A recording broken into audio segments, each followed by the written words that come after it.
everyone, my name is Gregory Scott and I want to speak to you about Mars retrograde today.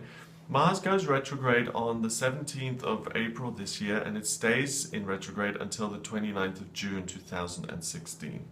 Okay, so this planet is a personal planet. It goes retrograde every 2 years. We've got 3 personal planets in astrology. We've got Mercury, Venus and Mars. All of them go retrograde. Mercury goes retrograde 3 or 4 times a year.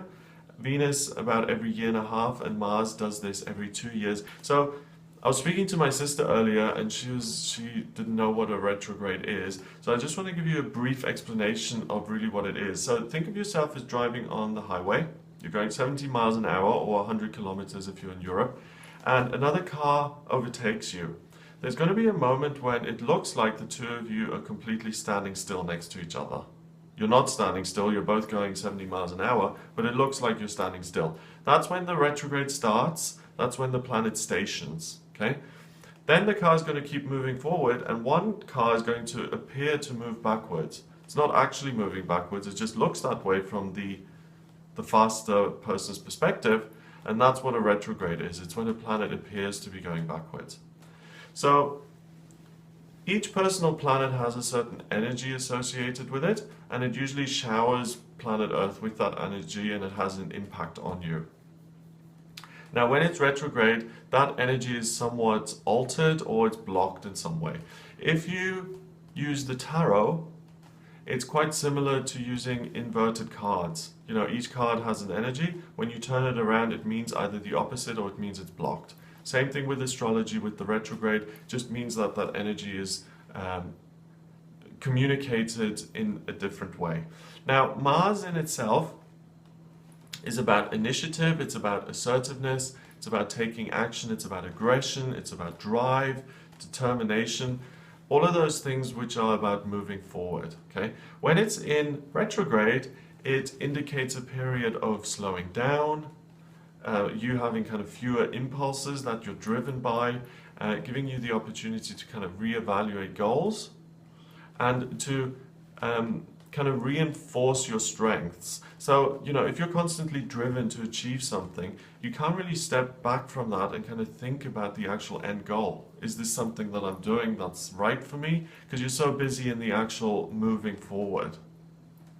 So it's a good chance to kind of look at things again and see what your actual goals are and what you're so driven to achieve. Now, the other thing that Mars is very much associated with is sexuality. If you think of the chakras, which is kind of, you know, from the Eastern tradition, it gives you energy centers that are based in your spiritual body along the spine. So you start at the bottom with your root chakra, which is red.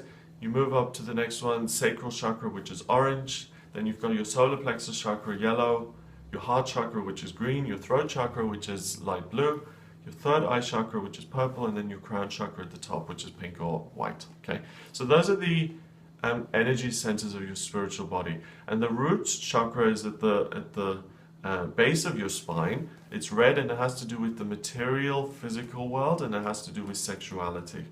Mars really represents sexuality from the archetypal male perspective.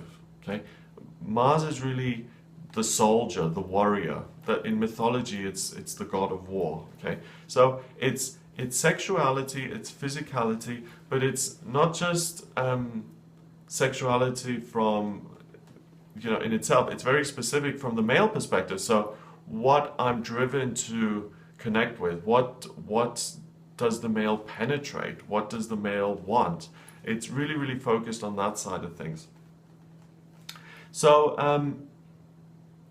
it's associated with certain elements as well. Okay, Mars rules the sign of Aries, which is fire. So it feels comfortable in fire and it also feels comfortable in air because those two elements are associated with the male, and really it doesn't get much more male than Mars. Earth and water, those are seen to be female elements, so Mars is less comfortable in those, but Earth isn't so bad because it's still quite grounded and practical, and Mars can kind of continue and move things along in Earth. Mars really doesn't particularly like being in water signs because that's taking fire and throwing it into a bucket of water. It really doesn't feel comfortable and it wants to escape. So if you're interested, have a look at what your Mars is in. There are web pages on the internet, astrotheme.com, astrodienst.com. They allow you to put in your place of birth, date of birth, and time of birth, and it will bring up your chart and it'll show you what sign your Mars is in. It's really interesting. It is a personal planet, and I don't think a lot of people know what their Mars is in. So have a look at that. The Mars symbol is the circle with the arrow on top, the male symbol, and then the sign will be on top of it. So in astrology, what I look for, if I'm looking at someone's chart, I look for the planet, then I look for the sign that planet is in, and then I look at the house it's in. Okay, so the planet is the energy itself. The sign it's in is how that energy is expressed, and the house is what area of life that shows up in. So let's say we've got Mars and Taurus in the 10th house. So Mars is drive, initiative. In Taurus, it's very practical. That initiative is going to be expressed in a very solid, financial, practical, grounded way. And the 10th house is career. So that practical energy is going to apply to achieving great things in a profession, in a job. So that Mars placement is of someone who is very able, who's going to be very successful in their working life. Let's do another example of a less happy Mars. Let's say Mars is in Scorpio in the 5th. Initiative drive in Scorpio is going to be towards getting to the base, to the root of the matter, and it's going to look very intense. So this is a person who kind of smolders and who's very uncomfortable with their own feelings and very, very intense. In the 5th house of romance, it would look like someone who wants to be with someone and who wants to connect on a soul level, but it's not just that. They want to know that the other person will die for them. You know, it's over the top, it's too much. It's that same sort of drive and initiative channeled in a way that's not going to be as helpful to that person.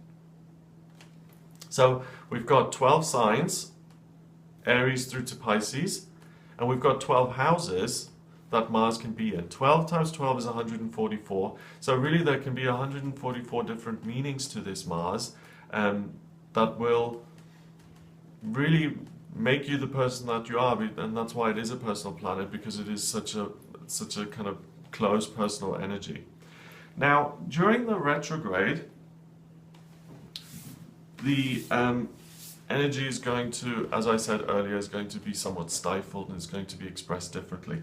Have a look at what your Mars is in your personal chart, and then look at how this retrograde will affect that Mars. So it's going to release its energy in a different way. So if you do have that Taurus Mars that I mentioned earlier in the 10th house, then when Mars goes retrograde, it may feel like that natural desire to push forward with your career, to achieve the things that you want to achieve, doesn't come as naturally or easily as you usually have it appear. If you have that super intense Mars in Scorpio in your 5th house, then you can catch a break.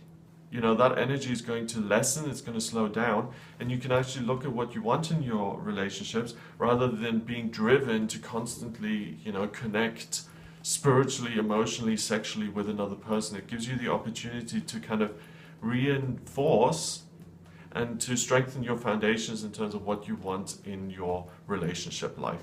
So it's not just a black and white thing, it's not just a good or bad thing, it's going to really relate back to your natal Mars, what it is doing in your chart, and that's really what you're going to experience during this retrograde. Okay, so that's it in terms of the retrograde itself. If you've got any questions for me, then please send me an email. My address is readings@gregoryscott.co.uk. And if you want to have a reading about your Mars, how this retrograde is going to impact you, then please visit my website. It's gregoryscott.com. Click on the readings tab and you can order your reading from there. Please remember to subscribe to the channel, and I'll speak to you soon.